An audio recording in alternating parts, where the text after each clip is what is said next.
It's a funny thing. I'll give you a little story to start off with this. I was very, very excited about this press conference because I obviously get a chance to talk about my team. And so I'm upstairs and Joe is upstairs talking to Don, which is my administrative assistant. And I said, Joe, tell me what you want me to talk about. And Joe looked at me, and as Joe would, and he said, man, I really don't care. I'm still in football mode. And so any of you guys that's in football mode, I want you to lock in for a little bit. I want to spend a little bit of time talking about my team, the excitement about my team and where we think we can go. And so when you look back to last year, I know we talked about, obviously a lot of people in the program has talked about missing the NCAA tournament. And for us, that was tough. As everybody, my player, my staff, we all wanted to be in the tournament. That being said, I thought making the NIT and having the opportunity to play 3 games at Reynolds was a tremendous opportunity for us. When you look at the experience that we got, I'm excited about that. That being said, that also has led to us not playing just 1 game at Reynolds this year, we're playing 2, which will be an exciting time for us. My team is very good in the sense that I've got 7 of my 8 guys that's returning that played for me last year. That's a big change for us. Before that, the previous year we had 3. When you look at our team, I think we got a little bit of everything. I'm excited about our guard play. Braxton, Beverly, and Markel Johnson have both been playing at a very elite level. I'm excited about where those guys are. When you talk about our wings, CJ Bryce and Devin Daniels are both had good practices and good workouts so far. Jericho Helms, who I think is going to be a really good basketball player after obviously having his freshman year. And then we've added a couple 5th-year transfers, and those guys were very unique to me. I brought them in for a couple reasons.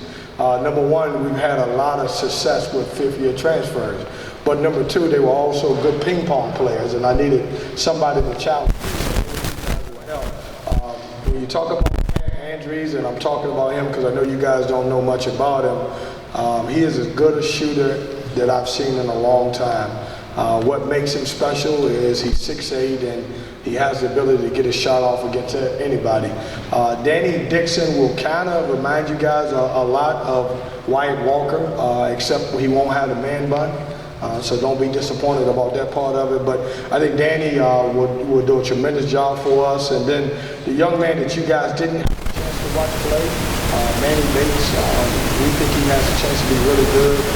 He's young, he's athletic, he's got a certain skill set, he runs the floor, and he's a tremendous defender on the defensive end, so we really like that part about him. But my excitement for this team, we don't shy away from anything. I think we have a chance to be a really good basketball team because we've got a little bit of everything. We've got some experienced guys, and we've got some guys that can make shots. One of the biggest things, I'll reference back to Joe also again against this, is it's been a lot of talk about our non-conference schedule. There's no secret to it. I did promise Joe, I don't know how many months ago it was, that there will be no scheduling of 300 level teams. Only if the tournament that we're playing in the MTE, they scheduled 1, and they did. But we're excited. When you talk about having the opportunity to go to Auburn, who played deep for the NCAA and had a chance to compete for a national championship, we get a chance to go there. And then, of course, you guys will get a chance to rematch Wisconsin in the Big Ten ACC Challenge. I think that's going to be a really good game for us. We play a tough road game against a great mid-major program. West has done a great job over at UNCG. That game is good for us because they're very good, and we have a chance to play in the Greensboro Coliseum. And then one of the exciting games that I really like is on Thanksgiving Day, having a chance to play against Memphis. I think this Memphis team is going to be really good. As a matter of fact, I saw a quote from Penny Hardaway the other day that said that they have a chance to win a national championship. And I think that's exciting. So we're looking forward to that. I hope every team that we play in our conference that we have a chance, and I hope we win the game. But more importantly, I hope they go on and win their conference. I think that'll be good for us. But excited, playing 20 games in the ACC. I think that's a huge thing for us. A lot of people, say, well, how do you like it?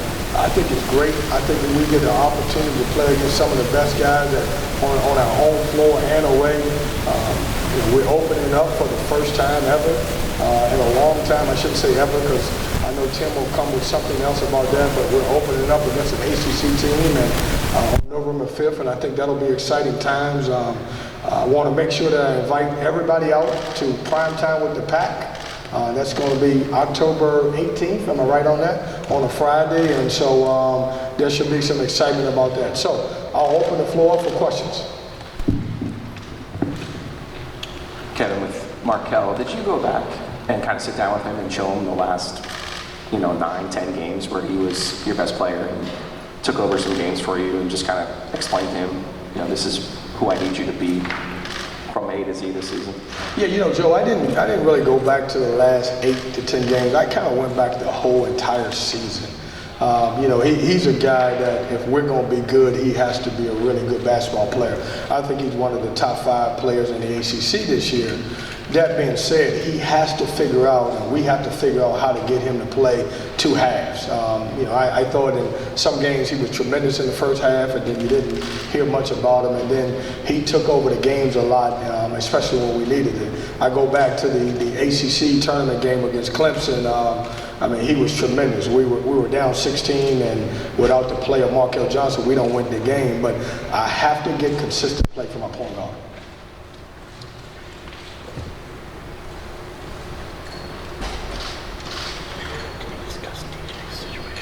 Coach, you mentioned him a little bit. I was wondering if you could just expound upon what you expect out of Manny Bates. Obviously, we didn't get to see him last year, but just your expectations for him this year. Yeah, we haven't had a rim protector since I've been here. And obviously, we're a pressing and running team. And so I think Manny provides that for us. I understand that, he's a redshirt freshman and we will have to live with some of his mistakes. But from the defensive end, I need a guy to do a great job when we make mistakes or we gamble that can clean up some of those mistakes. Coach, could you talk about as much as you can about DJ's situation and how long you expect that he might be out, and if he can't play, how much more important Manny and the other guys inside become? Well, I won't get into much of it because that's an internal deal that's placed upon him basically from the basketball program. But I will say this is I have a certain expectation of what I think an NC State player should be. And right now he hasn't met that. There is no timetable for his return. He's got some benchmarks that I want him to meet to be able to join the team, and when that happens, he'll be a part of it. If it doesn't, he won't. And how much more important does Manny and the other big guys become that situation? Yeah, I think very important. Obviously, make no bones about it, DJ was our best returning post guy. That being said, I like what Danny Dixon brings to the table because he's old and got some experience, and then Manny Bates, both of those guys will be huge for us. Markel obviously drives the bus, and that's fine. His teammates defer to him. Of that next sort of group of CJ and Devin and Braxton and whoever else you might want to lump in there, do you feel like one of those guys needs to step forward as kind of the number 2, or not the second option, but like establish himself as kind of the leader of that particular group? Yeah, absolutely. I would love to see Braxton Beverly talk a lot. He doesn't say much, and I think he's a guy that's been in the program obviously 3 years now and has a chance to obviously be a leader. And that's one of the things that we've talked about. When I recruited him from Hargrave, AW told me, he said, Coach, he's got one weakness, he doesn't talk a lot. And so we're still trying to get him to do that. And then CJ Bryce, he's been with me longer than anybody in the program, and certainly we want some leadership from him. It's always tough when you transfer.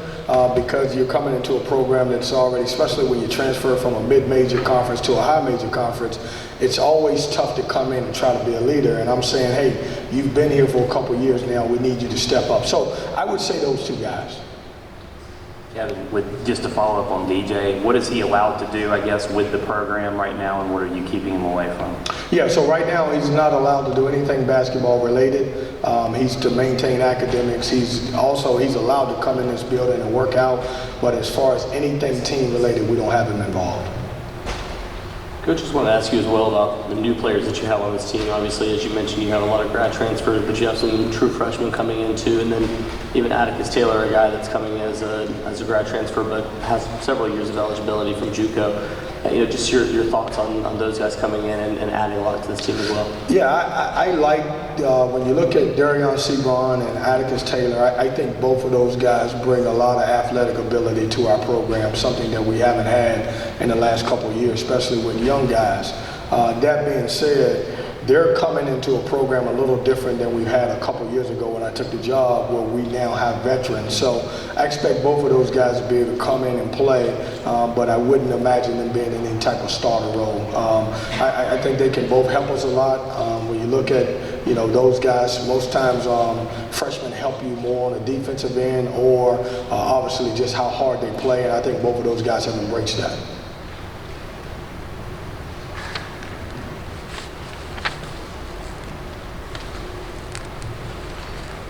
With Markel going through the draft process and seeing what others think of him, did he come back with maybe a little bit of a chip on his shoulder to show people what he could really do as a senior? JC, he has played elite basketball. It's been times he had a day about 2 weeks ago that, and I usually am not impressed with my guys in practice, but he was really special. That being said, I do think he has some type of motivation, obviously, after going and working out for a few teams, and that's good for us because, I mean, that kid could be a really good basketball player. He's a veteran on the team. As when we talked about this, I expect a lot from him. I expect him to be a leader both on and off the court, and if we're going to be really good, successful team, which I'm praying that we are, Markel has to be a huge part of that.